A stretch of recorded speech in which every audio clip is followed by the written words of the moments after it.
Isang mahalagang milestone sa livestock development ang naitala sa bayan ng Barira, Maguindanao del Norte matapos isilang isang malusog na guya sa pamamagitan ng Artificial Insemination Program gamit ang improved genetics mula sa Holstein Friesian breed na kilala sa mas mataas na kalidad at productivity. Ang public service story sa report.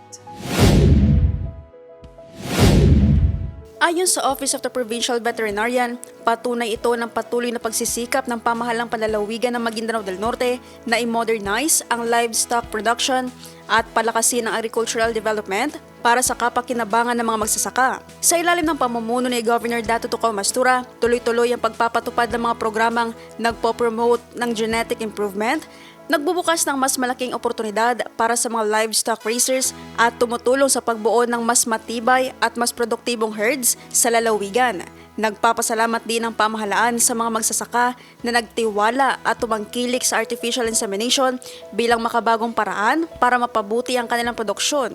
Kinilala rin ang dedikasyon ng mga AI technicians na patuloy na nagseserbisyo sa field upang matiyak ang tagumpay ng bawat programa. Isang patunay na sa tulong ng kooperasyon, innovation at serbisyo, unti-unting na itataguyod ang mas progresibong sektor ng agrikultura sa Bangsamoro. Naphtali Velarde, iMinds, Philippines.